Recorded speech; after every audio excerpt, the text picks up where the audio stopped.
अस्पताल की फीस भरने के लिए अनुपमा भारी मन से एक ज्वेलरी शॉप पर पहुंचती है। उसके गले में वो कान्हा जी का लॉकेट होता है, जो सिर्फ सोना नहीं बल्कि उसके अनुज की दी हुई आखिरी निशानी और उसकी यादों का मंदिर होता है। ज्वेलर लॉकेट को चेक करता है और कहता है, अगर आप इसे बेचती हैं तो 1 लाख मिलेंगे, लेकिन गिरवी रखने पर सिर्फ 50,000। अनुपमा के पास सोचने का वक्त नहीं होता है। वो 1 लाख का ऑप्शन चुनती है, पर उसकी आत्मा कांप रही होती है। वो लॉकेट को अपने माथे से लगाती है और रोते हुए कहती है, कान्हा जी, मैंने आपसे रास्ता दिखाने के लिए बोला था, पर आप तो खुद ही मेरे लिए रास्ता बन गए। दूसरी तरफ शाह हाउस में लीला बेचैन होती है। उसे लग रहा होता है कि जस्सी अपनी बातों से अंश को भड़काकर घर तोड़ रही है।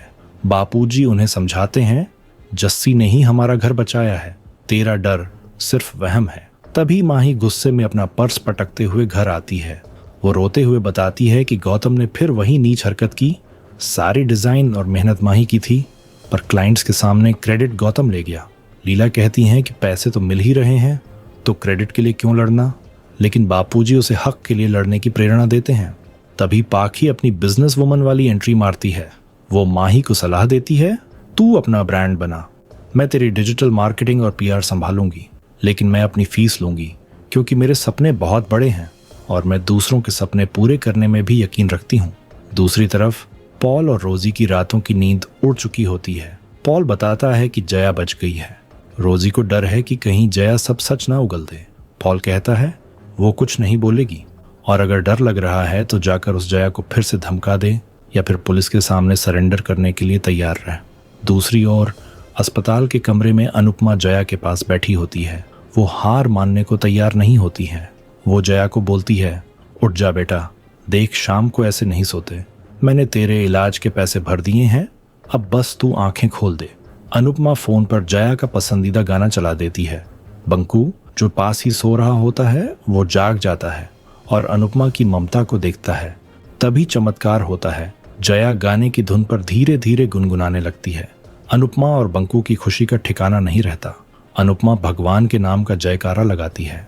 डॉक्टर आकर चेकअप करते हैं और एक बड़ी राहत देते हैं, बच्ची बिल्कुल ठीक है, आप रात तक इसे घर ले जा सकते हैं।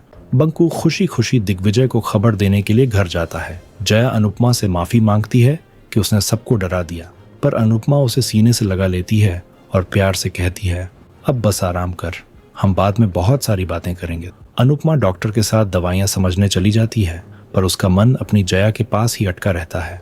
दूसरी तरफ कोठारी हाउस में राही प्रांशी को सुलाकर राहत की सांस लेती है। राही की नजर अपने फोन पर पड़ती है तो वो देखती है कि मम्मी का कॉल आया था। वो उलझन में पड़ जाती है कि जो मोटेबा ने रॉन्ग नंबर वाली बात कही थी वो सच थी या झूठ। वो बिना वक्त गंवाए अनुपमा को कॉल करती है। अनुपमा फोन उठाती है, लेकिन वो राही को जया की हालत या 1 लाख की परेशानी की जरा सी भी खबर नहीं होने देती। राही माफी मांगती है, पर अनुपमा बड़े प्यार से कहती है, कोई बात नहीं, तू सबसे जरूरी काम प्रांशी की देखभाल कर रही थी। राही एक्साइटमेंट में आकर प्रेम और प्रेरणा के रेस्टोरेंट की ओपनिंग का जिक्र करती है। अनुपमा ये सोचकर इमोशनल हो जाती है कि राही ने प्रांशी को अपना लिया है और वो खुद जया के लिए माँ बन गई है। वो वादा करती है, बच्चों के सपनों को पूरा होते देखना तो माँ का भी सपना होता है। इधर प्रेम और प्रेरणा अपने रेस्टोरेंट के लास्ट के कामों को निपटा रहे होते हैं। प्रेम की आंखों में खुशी के आंसू छलक आते हैं। वो इमोशनल होकर कहता है, राही सही कहती थी, कभी कभी खुशी आंसू बनकर बाहर आ जाती है। उसे उम्मीद होती है कि राही की कंपनी से जल्दी ही अप्रूवल मिल जाएगा। प्रेरणा उसका साथ देते हुए उसे उन परेशानियों की याद दिलाती है जो उन्होंने इस रेस्टोरेंट के लिए झेले होते हैं।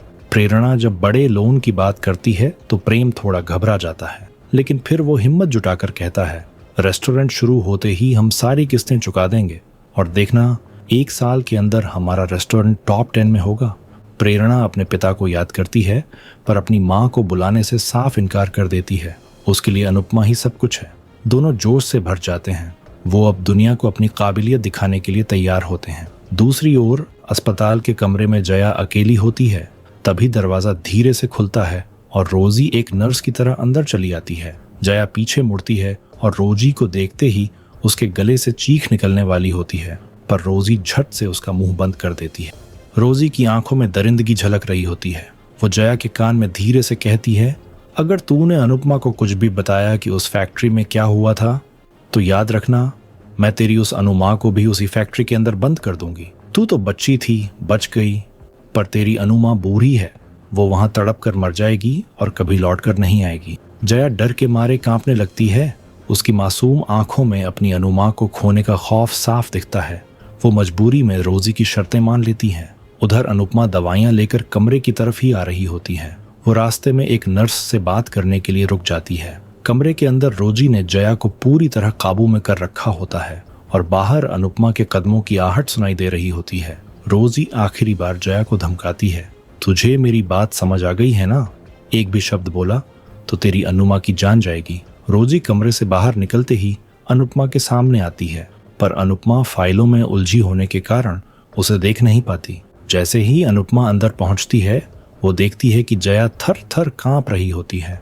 अनुपमा उसे गले लगाकर चुप कराती है। उसे शक होता है कि जया दर्द की वजह से नहीं, बल्कि किसी गहरे डर की वजह से कांप रही है।